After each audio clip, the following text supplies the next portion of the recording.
भवस्त्र भी मलमूत्र स्थान बनकर के तैयार हो जाते हैं। तब ये पता लग जाता है स्त्री के गर्भ में जो जीव है स्त्री के, वो बालक है या कन्या है। 3 महीने के पहले माँ के गर्भ में लिंग निर्धारण नहीं होता है, इसीलिए डॉक्टर भी कहते हैं, अल्ट्रासाउंड वाले भी कहते हैं जब 3 महीने हो जाएं भैया, इसके बाद आना, इसके पहले नहीं बता सकते कि लड़का है कि लड़की है, क्योंकि 3 महीने के पहले स्त्री के गर्भ में स्त्रीलिंग है कि पुल्लिंग है ये नहीं पता चलता। 3 महीने के बाद और 4 महीने का हो जाता जीव स्त्री के गर्भ में, तो उसके शरीर में 7 धातुएं पैदा हो जाती हैं, रस, रक्त, मांस, मज्जा, अस्थि, मेदा और शुक्र। और जब 5 महीने का हो जाता श्रोताओ, तो नख, लोमास्ति, चर्माणी, नाखून, शरीर के रुएं और बाल, ये 5 महीने में उस जीव के स्त्री के गर्भ में बनकर के तैयार हो जाते हैं। और 6 महीने का जब जीव हो जाता है तो माता की दाहिनी कोख में झिल्ली में बंधा हुआ और घूमने लगता, फड़कने लगता है। तो माँ को आभास होने लगता कि सही है, फड़क रहा, गतिमान है। और श्रोताओ 7 महीने में जीव के अंदर चेतन आ जाता है, और जब चेतन आता है तो माँ का तरह तरह की तीखा, खट्टा, कड़वा, चरपरा पदार्थ खाने का मन बहुत चलता है।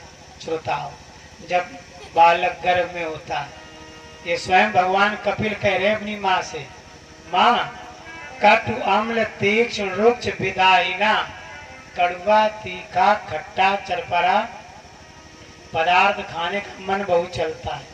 लेकिन श्रोताओ शहर कस्बा में तो मिल जाते, कहूँ चाट, कहूँ समोसा, लेकिन देहातन में बेचारी माताएं मन मार के रह जाती जब बालक घर में होता है।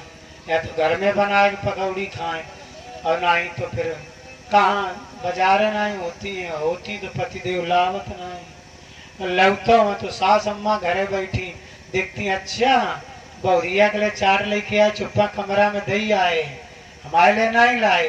घर में झगड़ा शुरू हो जाता और सास बहू में, जो बड़ो बवाल है। लेकिन अब ऐसा नहीं है, अब तो गाँवन में देखो हमने चाट की ठिलियाँ घूम रही। अब तो हर गांव लखनऊ की टुकड़ी बन गई है। हाँ, हर चीज दुआरे, सब होम डिलीवरी हुई रही, ऑर्डर करो घर में आ जाए। लेकिन ये बात कहने का मतलब ये कि जब बालक गर्भ में हो, पहले हमें याद है जब मैं 15-16 साल का था, तब किसी माँ के गर्भ में बालक होता था तो चूल्हा पोतने वाली पड़ुआ मिट्टी बहुत चबाती थी, कोई कुछ कमंडले फोड़ के खाती थी, और कोई कुछ चूल्हे की मट्टी चबा डरती, चूल्हो फोड़ खा जाती थी। काय सुंधात है ना कई बे में, हाँ, तो चूल्हो फोड़ के खा जाए, बड़ी समस्या श्रोता।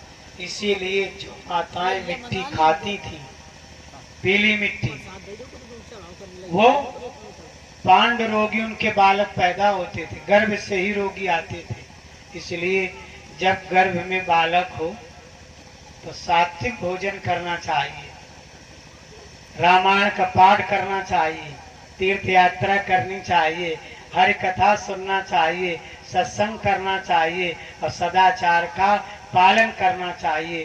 तो आपका